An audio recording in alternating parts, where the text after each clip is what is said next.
Hey guys, so in this video we are going to discuss about heat engine. We'll derive the equation, that is how we can able to find out efficiency of heat engine, its diagram and few basic concept which maybe you missed or maybe you will not study almost right anywhere. So let's get started. Before studying heat engine, we need to understand one very important term, that is what? Thermal reservoir. So we do study this term, but as we study in college or anywhere, I will teach you this term with a little better way so that you can able to understand the meaning of this term. Generally what people say regarding thermal reservoir, it is having infinite capacity of heat. That's it. Yes, it is correct, but it is half correct.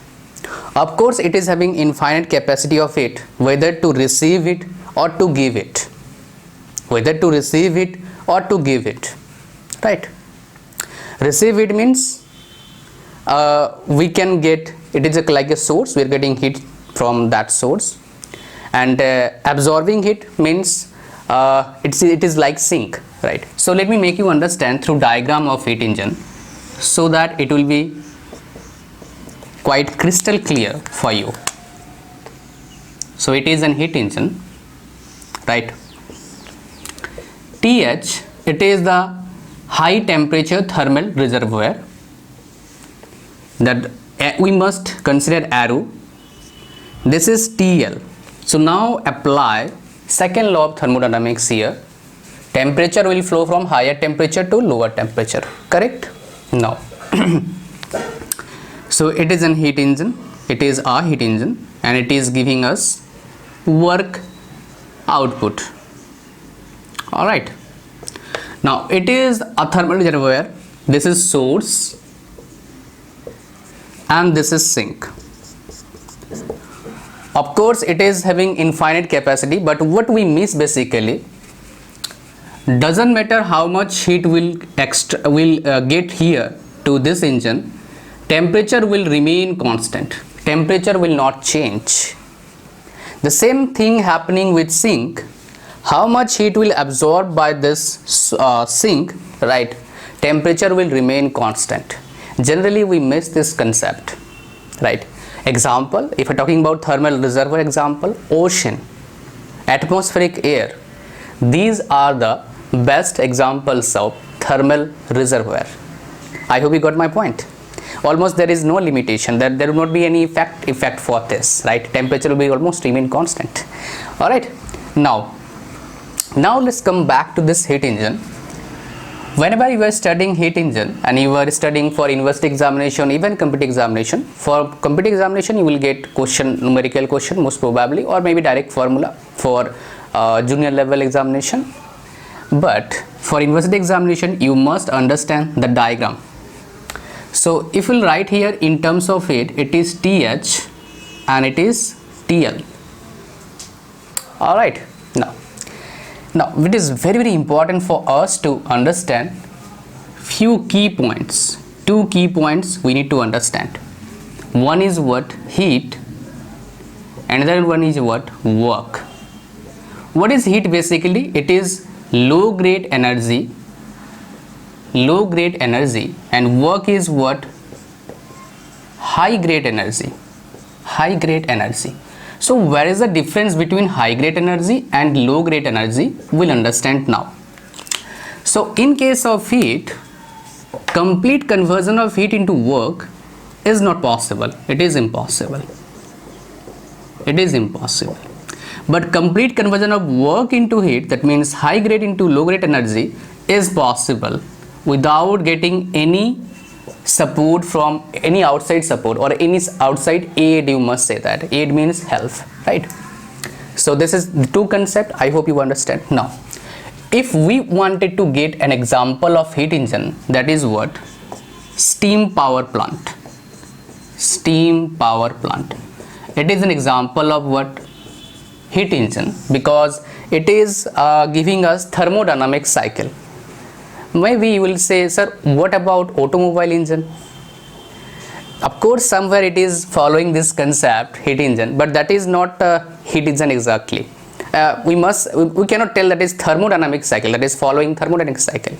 Of course, it is following the concept of heat engine, that is following mechanical cycle, not thermodynamic cycle. But steam power plant is following what? Thermodynamic cycle, right? Now let's consider, we'll derive the equation, that is efficiency, we'll derive it from here.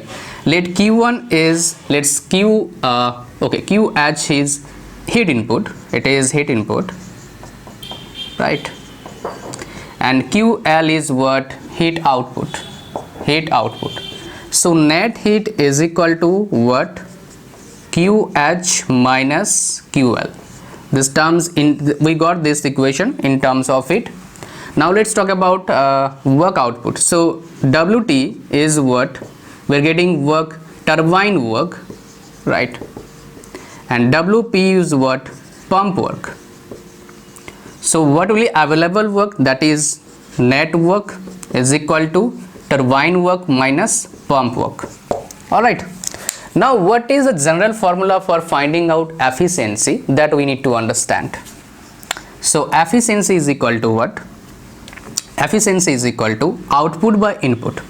So what is the outcome? That is WT minus WP upon input, that is QH. What we are giving input, that is QH. Now we'll apply here first law of thermodynamics. First law of thermodynamics. Just let me apply this law. So after applying this law, what we can write? Summation of, for cycle, this will be for cycle, Q net is equal to summation of cycle work net. So what is Q net? Is here. What is work net? It is here. So what we can write, basically this equation, it can be write like this: QH minus QL division QH. So further we can write like this: 1 minus QL by QH. This is the formula for finding out efficiency for the case of heat engine in terms of heat. Now what will be the case, what will the formula for finding out efficiency for this heat engine in terms of temperature? Well, why I'm telling you in terms of temperature? Because maximum number of times you will see in the numerical problem, it is 1000 degrees centigrade, it is 300 degrees centigrade, find out efficiency. This type of question already asked in many examination again and again, whether it is competitive examination or university examination. All right, okay. Now it is very simple. Efficiency is equal to 1 minus TL by TH.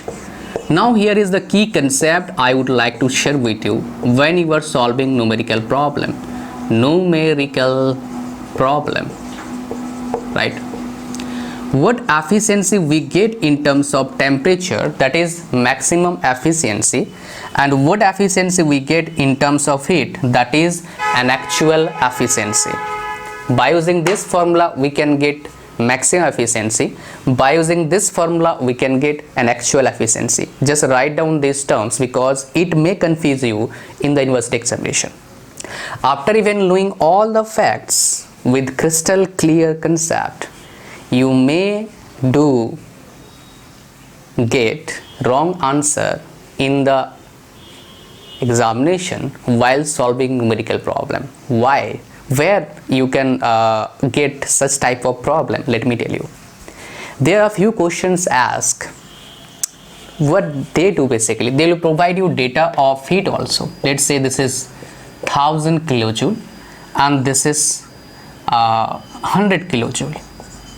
Now they have given data of temperature, they have given data of heat, they have given data of temperature, they have given data of heat. Now they will ask you find out efficiency. You will have 4 options A, B, C, D. Whether you are finding efficiency in terms of temperature, you will get the option there. Whether you find out in terms of heat, you will get the option there. Now which formula you should follow? If they are asking you maximum efficiency, then you should go for this. If they are asking you only efficiency, then you should go for this heat one, because if only efficiency they're asking, that means they're asking for actual efficiency, right? So I hope so you understand the concept of heat engine from this video. Thank you very much for watching this video. Like this video, share with your friends, and if you are new to this channel, do subscribe. See you soon in my next video. Bye bye.